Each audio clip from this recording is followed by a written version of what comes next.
Managerial economics എന്ന സബ്ജക്റ്റിൻ്റെ രണ്ടാമത്തെ മൊഡ്യൂളിൽ നമ്മൾ ഇതുവരെ യൂട്ടിലിറ്റി ആയിട്ട് ബന്ധപ്പെടുത്തി യൂട്ടിലിറ്റി എന്ന topic total utility, marginal utility, law of diminishing marginal utility, ഇതിൻ്റെ കുറച്ച് അസംഷൻസ്, എക്സെപ്ഷൻസ്, ഈ രീതിയിൽ യൂട്ടിലിറ്റി എന്ന ടോപ്പിക്ക് കംപ്ലീറ്റ് ആയി. പിന്നീട് നമ്മൾ ഡിസ്കസ് ചെയ്തത് ഡിമാൻഡ് എന്ന ടോപ്പിക്കാണ്. അത് ഡിമാൻഡ് എന്താണ്, law of demand, then determinants of demand, അതായത് ഒരു പ്രോഡക്റ്റിൻ്റെ ഡിമാൻഡിനെ അഫക്റ്റ് ചെയ്യുന്ന ഫാക്ടേഴ്സ്. ഓക്കെ, സോ ഇത്രയും കാര്യങ്ങളാണ് നിൽക്കുന്നത്.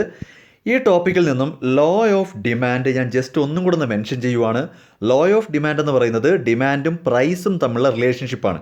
അതായത് പ്രൈസ് കൂടുമ്പോൾ, പ്രൈസിനകത്ത് ഒരു ഇൻക്രീസ് വന്നാൽ ഡിമാൻഡ് ഡിക്രീസ്, പ്രൈസ് കൂടുമ്പോൾ ഡിമാൻഡ് കുറയും.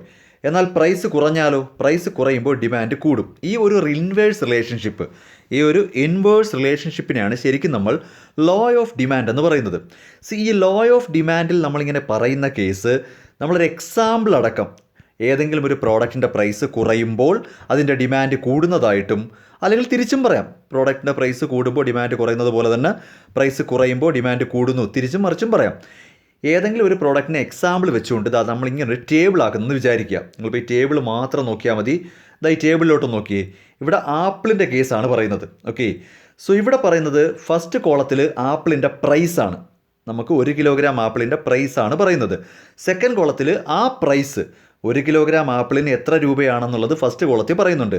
ആ ഒരു പ്രൈസിൽ നമ്മൾ എത്ര കിലോഗ്രാം വാങ്ങും, നമ്മൾ എത്ര കിലോഗ്രാം ഡിമാൻഡ് ചെയ്യുന്നുണ്ട്, അതാണ് ഈ കോളത്തിൻ്റെ മീനിങ്. നോക്കൂ, ഇവിടെ 1 കിലോഗ്രാം ആപ്പിളിന് 60 രൂപയായിരുന്നപ്പോൾ, 1 കിലോഗ്രാം ആപ്പിളിന് 60 രൂപയായിരുന്നപ്പോൾ നമ്മൾ 1 കിലോ ആപ്പിളാണ് വാങ്ങുന്നത്. 1 കിലോഗ്രാം ആപ്പിളിൻ്റെ വില 1 കിലോയ്ക്ക് 60 രൂപയായിരുന്നപ്പോൾ നമ്മൾ വാങ്ങാൻ ആഗ്രഹിക്കുന്നത് 1 കിലോ മാത്രമാണ്. അത് 50 കുറയുമ്പോൾ 2 കിലോ വാങ്ങുന്നു, 40 കുറയുമ്പോൾ 3 കിലോ വാങ്ങാം, 30 കുറയുമ്പോൾ 4 കിലോ വാങ്ങാം. ഇങ്ങനെ പ്രൈസ് കുറയും തോറും ഇവിടെ ശ്രദ്ധിച്ചാൽ മതി, ഡിമാൻഡ് കൂടുന്നുണ്ട്. കറക്റ്റ് അല്ലേ? ഇനി തിരിച്ച് താഴെ നിന്ന് നോക്കിക്കഴിഞ്ഞാൽ പ്രൈസ് ഇങ്ങനെ കൂടുന്തോറും ഡിമാൻഡ് കുറയുകയാണ് ചെയ്യുന്നത്. തീർച്ചയായിട്ടും മനസ്സിലാവുന്നുണ്ടല്ലോ. 60 രൂപയായിരുന്നപ്പോൾ 1 കിലോ ആപ്പിളും 10 രൂപയായിട്ട് കുറഞ്ഞപ്പോൾ 6 കിലോ ആപ്പിൾ നമ്മൾ വാങ്ങുന്നു. സോ ഇതിൻ്റെ മീനിങ് എന്താ? പ്രൈസ് കുറയുമ്പോൾ ഡിമാൻഡ് കൂടും, പ്രൈസ് കൂടുമ്പോൾ ഡിമാൻഡ് കുറയും. ഈ ഒരു റിലേഷൻഷിപ്പ്, അതായത് ലോ ഓഫ് ഡിമാൻഡിനെ ഒരു ടേബിളാക്കി അവതരിപ്പിച്ചാൽ അതിനെയാണ് ഡിമാൻഡ് ഷെഡ്യൂൾ എന്ന് വിളിക്കുന്നത്. ഇത്രേ ഉള്ളൂ ഈ ഡിമാൻഡ് ഷെഡ്യൂൾ എന്ന ടോപ്പിക്ക്. നമുക്ക് സാധാരണ ഇത് 1 മാർക്കിൻ്റെ ഒരു സ്ഥിരം ചോദ്യമാണ്. ഡിമാൻഡ് ഷെഡ്യൂൾ എന്ന് പറയുന്നത് ഒരു ടേബിളാണ്. ആ ടേബിളിൽ എന്താ കാണിക്കുന്നത്? Which shows the quantity of commodity demanded by an individual at various prices. Normally ഒരു പ്രോഡക്റ്റിൻ്റെ പല പ്രൈസിൽ ആ പ്രോഡക്റ്റ് എത്ര ഡിമാൻഡ് ചെയ്യുന്നു എന്നുള്ളത് ഇതുപോലെ ഒരു ടേബിളാക്കി കാണിച്ചാൽ it is simply A table. അപ്പോൾ ഡിമാൻഡ് ഷെഡ്യൂൾ എന്ന് പറയുന്നത് ഒരു ടേബിളാണ്. ആ ടേബിളിനകത്ത് ഒരു പ്രോഡക്റ്റിൻ്റെ പല ടൈപ്പിലുള്ള പ്രൈസും ആ പ്രൈസിൽ നമ്മൾ എത്രയാണ് ഡിമാൻഡ് ചെയ്യുന്നത്, ആ ഒരു ഇൻഫർമേഷൻ തരുന്ന ടേബിളിനെയാണ് ഡിമാൻഡ് ഷെഡ്യൂൾ എന്ന് വിളിക്കുന്നത്. ഇതിനകത്ത് വേറെ ഒരു മീനിങ്ങും ഇല്ല.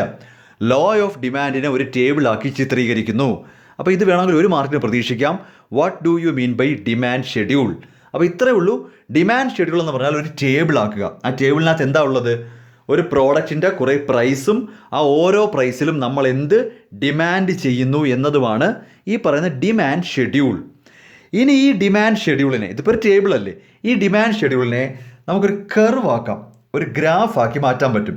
അതായത് ഈ ഡിമാൻഡ് ഷെഡ്യൂളിൽ 2 വേരിയബിളുണ്ട്, പ്രൈസും ഉണ്ട്, ക്വാണ്ടിറ്റി ഡിമാൻഡും ഉണ്ട്. അതുകൊണ്ട് തന്നെ നമുക്ക് ഗ്രാഫിൽ ഒരു എക്സ് ആക്സിസും വൈ ആക്സിസും വരയ്ക്കാം. ഇത് വരയ്ക്കാനൊക്കെ അറിയാമല്ലോ. എക്സ് ആക്സിസും വൈ ആക്സിസും വരച്ചു. ഓക്കെ, എന്നിട്ട് എക്സ് ആക്സിസ് എപ്പോഴും ക്വാണ്ടിറ്റി ഡിമാൻഡഡ് ആയിരിക്കും, അതായത് ക്വാണ്ടിറ്റി ആയിരിക്കും, ക്വാണ്ടിറ്റി ഡിമാൻഡഡ്. ഈ എക്കണോമിക്സിൻ്റെ കേസിൽ നമ്മൾ ഏത് ഡയഗ്രാം വരച്ചാലും ക്വാണ്ടിറ്റി എന്നത് ഒരു വേരിയബിൾ ആണെങ്കിൽ അത് എക്സ് ആക്സിസിലായിരിക്കും. നിങ്ങളതൊന്ന് ഓർത്ത് വെച്ചിരുന്നാൽ മതി. നമ്മൾ എക്കണോമിക്സിൽ ഒരു ഡയഗ്രാം വരയ്ക്കുന്നു, ആ ഡയഗ്രത്തിനകത്ത് ഏതെങ്കിലും ഒരു സൈഡിൽ നിങ്ങൾക്ക് ക്വാണ്ടിറ്റി മാർക്ക് ചെയ്യാനായിട്ടുണ്ടെങ്കിൽ അത് എക്സ് ആക്സിസിനകത്തായിരിക്കും. അപ്പോൾ വൈ ആക്സിസിൽ പ്രൈസ് ആയിരിക്കും. നിങ്ങളിങ്ങനെ മാർക്ക് ചെയ്യുക. എക്സ് ആക്സിസിൽ ക്വാണ്ടിറ്റി ഡിമാൻഡും വൈ ആക്സിസിൽ പ്രൈസും മാർക്ക് ചെയ്യുക.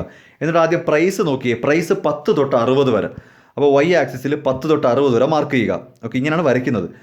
10, 20, 30, 40, 50, 60 ഇങ്ങനെ മാർക്ക് ചെയ്യുക. 10, 20 ഇങ്ങനെ മാർക്ക് ചെയ്യുക. ഓക്കെ, ക്വാണ്ടിറ്റി ഡിമാൻഡഡ് എന്ന് പറയുന്നത് 1 തൊട്ട് 6 വരെ. 1 കിലോ തൊട്ട് 6 കിലോ വരെ. അപ്പോൾ നമുക്കിവിടെ 1 2 3 4 5 6 ഇങ്ങനെ മാർക്ക് ചെയ്യുക. ഓക്കെ, ഇനി നമ്മൾ ഫസ്റ്റ് നോക്കേണ്ടുന്നത് പ്രൈസ്. 60 രൂപയായിരുന്നപ്പോൾ 1 ക്വാണ്ടിറ്റി ഡിമാൻഡ്. പ്രൈസ് 60-ൽ 1. സോ പ്രൈസ് 60 എന്ന് പറയുന്നത് ഇതാണ്. ഇവിടെ 10 20 30 ഇങ്ങനെയാണ് പോകുന്നത്. അപ്പോൾ 60 ഏറ്റവും മുകളിലാണ്. 60-ൽ 1 ക്വാണ്ടിറ്റി ഡിമാൻഡ്. സോ നമ്മളിങ്ങനെ ഒരു ഡോട്ടഡ് ലൈൻ ഇടുക. 60-നെയും 1-നെയും കൂടെ മുട്ടിച്ചുകൊണ്ട് ഡോട്ടഡ് ലൈൻ ഇടുക. ഓക്കെ, ഇങ്ങനെ ഓരോന്നും അങ്ങനെ ഡോട്ടഡ് ലൈൻ ഇടണം. 50-ന് 2. 50 രൂപയായിരുന്നപ്പോൾ 2. ഇവിടെ നിന്ന് ഇങ്ങനെ ഡോട്ടഡ് ലൈൻ ഇട്ടാൽ ഇങ്ങനെ വരും.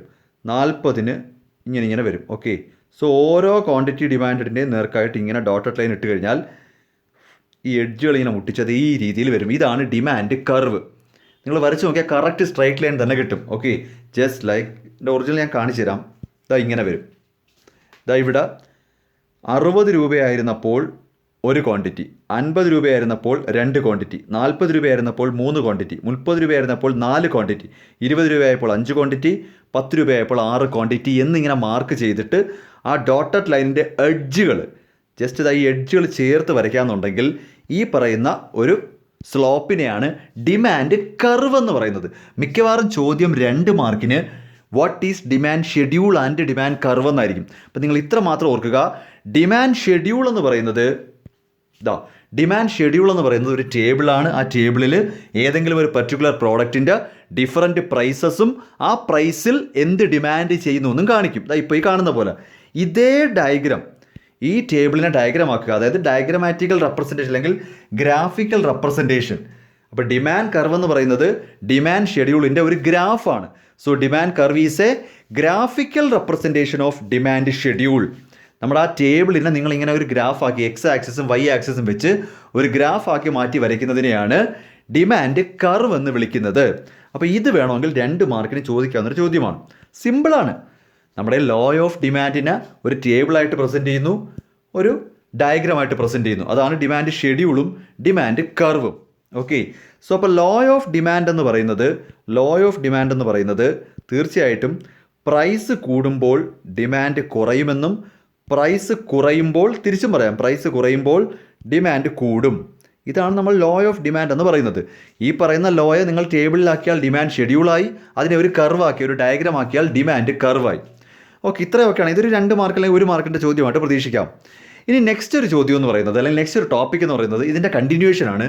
ഈ പറയുന്ന ലോ ഓഫ് ഡിമാൻഡിൻ്റെ കണ്ടിന്യൂവേഷനാണ്. സോ ഈ ചോദ്യം ഇതാണ്. നിങ്ങൾ നന്നായിട്ട് ആലോചിച്ച് നോക്കുക.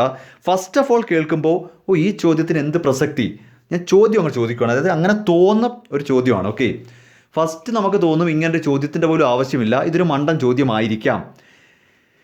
പ്രൈസ് കുറയുമ്പോൾ ഡിമാൻഡ് കൂടും. ഇത് തിരിച്ച് ഞാൻ പറഞ്ഞു. അപ്പോൾ എൻ്റെ ചോദ്യം ഇതാണ്, പ്രൈസ് കുറയുമ്പോൾ എന്തുകൊണ്ടാണ് ഡിമാൻഡ് കൂടുന്നത്? ഇതാണ് ഞാൻ പറയുന്നത്. ഫസ്റ്റ് നമ്മുടെ ഇംപ്രഷൻ എന്ന് പറയുമ്പോൾ ആ പ്രൈസ് കുറയുമ്പോൾ ഡിമാൻഡ് കൂടുമല്ലോ. അതാണ് ഞാൻ അങ്ങോട്ട് ചോദിച്ചത് എന്താണ് കാര്യമെന്ന്.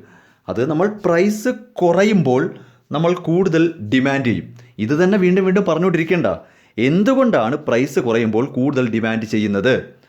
അപ്പോൾ ആ ചോദ്യം ശരിക്കും 2-3 തവണ ഒന്ന് ആലോചിച്ച് നോക്കിയാൽ അതിന് വ്യക്തമായ ഉത്തരം വേണം. നമ്മുടെ മനസ്സിലിരിക്കുന്നതെന്ന് പറഞ്ഞാൽ പ്രൈസ് കുറവാണല്ലോ, അപ്പോൾ നമുക്കത് കൂടുതൽ ഡിമാൻഡ് ചെയ്യാം. എന്താ കാര്യം? പ്രൈസ് കുറയുന്നത് കൊണ്ട് എങ്ങനെ ഡിമാൻഡ് കൂടുന്നു? അതിൻ്റെ ഒരു ഉത്തരമുണ്ട്. അതായത് നമുക്ക് മെയിനായിട്ടൊരു 4 റീസൺ ഉണ്ട്. ഇത് സാധാരണഗതിയിൽ 4 മാർക്കിന് ചോദിക്കാറുള്ളതാണ്. 2 രീതി ചോദിക്കാറുണ്ട്. ഒന്ന് ഇത് തന്നെയാണ്, reason for law of demand. എന്തുകൊണ്ട് ലോ ഓഫ് ഡിമാൻഡ് വർക്കൗട്ട് ആകുന്നു? അതായത് പ്രൈസ് കുറയുമ്പോൾ എന്തുകൊണ്ട് ഡിമാൻഡ് കൂടുന്നു? തിരിച്ചും പറയാം. ഓക്കെ, ഫസ്റ്റ് അങ്ങനെ ചോദ്യം ചോദിക്കാം, what are the reasons for law of demand? ഒന്നുകിൽ അത്, അല്ലെങ്കിൽ ആ ലോ ഓഫ് ഡിമാൻഡ് കാരണമാണല്ലോ ഈ ഡിമാൻഡ് കർവ് ഇങ്ങനെ ഇടത്തോട്ട് ചരിഞ്ഞ് നിൽക്കുന്നത്.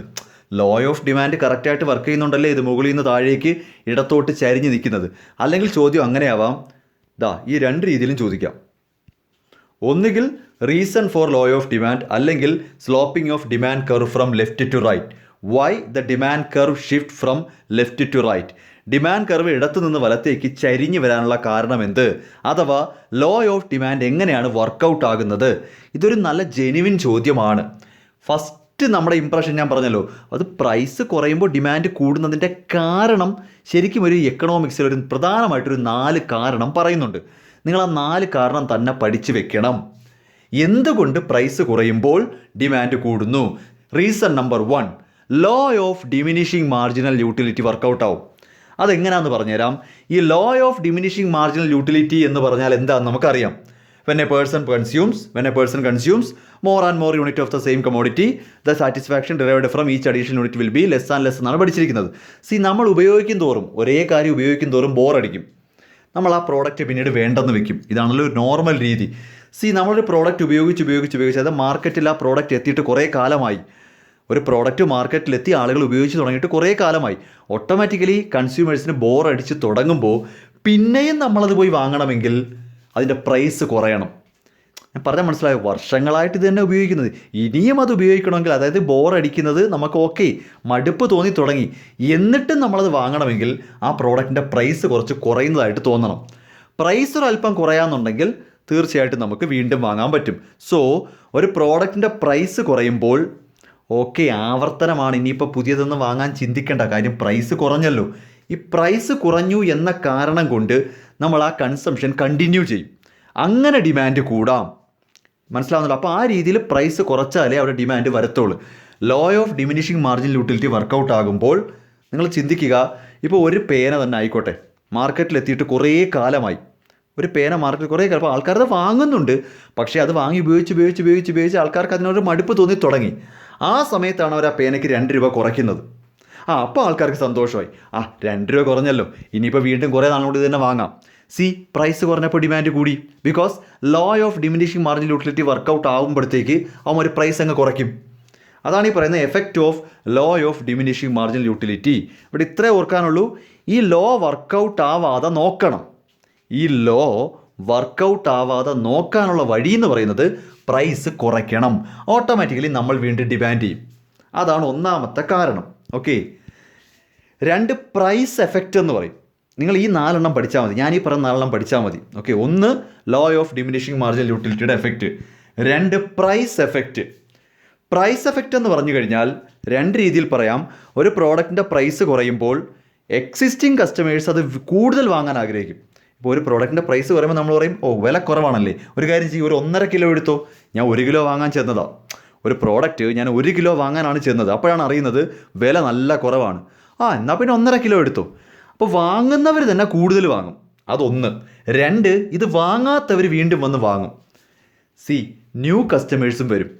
പ്രൈസ് കുറയുമ്പോൾ 2 രീതിയിലാണ് പർച്ചേസ് കൂടുന്നത്. 1, വാങ്ങിക്കൊണ്ടിരിക്കുന്നവർക്ക് അത് കൂടുതൽ ക്വാണ്ടിറ്റി വാങ്ങാൻ തോന്നും. 2, ഇതുവരെ വാങ്ങിയിട്ടില്ലാത്തവർ പ്രൈസ് കുറഞ്ഞതറിയുമ്പോൾ പുതിയതായിട്ട് വന്ന് വാങ്ങും. ഈ 2 രീതിയിലും നമ്മുടെ ഡിമാൻഡ് കൂടും. അതാണ് ഈ പ്രൈസ് എഫക്റ്റ്. അവിടെയും പ്രൈസ് കുറയുമ്പോൾ അങ്ങനെയാണ് ഡിമാൻഡ് കൂടുന്നത്. Okay. 3rd one, income effect. Income effect എന്താണെന്ന് ചോദിച്ചു കഴിഞ്ഞാൽ, ഇപ്പം ഞാൻ 1 കിലോ ആപ്പിൾ വാങ്ങാൻ ചെല്ലുവാണ്. 1 കിലോ ആപ്പിൾ എൻ്റെ മനസ്സിൽ 200 രൂപയായിരുന്നു കഴിഞ്ഞ ആഴ്ച 200 രൂപയായിരുന്നേ. അപ്പോൾ ഞാൻ 200 രൂപ പോക്കറ്റ് ഇട്ടുകൊണ്ട് ചെല്ലുവാണ് 1 കിലോ ആപ്പിൾ വാങ്ങാനായിട്ട്. അപ്പോഴാണ് അറിയുന്നത് നോക്കൂ, ആപ്പിളിൻ്റെ വില 100 കുറഞ്ഞു. അത് കൊള്ളാമല്ലോ, ഞാൻ 200 എക്സ്പെക്ട് ചെയ്താണ് ചെല്ലുന്നത്. ഓക്കെ. അപ്പോൾ ആ സമയത്ത് നമ്മുടെ ആപ്പിളിൻ്റെ വിലയെന്ന് പറയുന്നത് 100 കുറഞ്ഞതായിട്ട് അറിയുന്നു. ഓട്ടോമാറ്റിക്കലി എൻ്റെ 100 രൂപ സേവിങ് ആണ്. ഞാൻ 200 രൂപയും കൊണ്ട് വാങ്ങാൻ ചെല്ലുമ്പോൾ ആ പ്രോഡക്റ്റിന് 100 രൂപയുള്ളൂ. എനിക്ക് 100 രൂപയുടെ സേവിങ് ആണ്.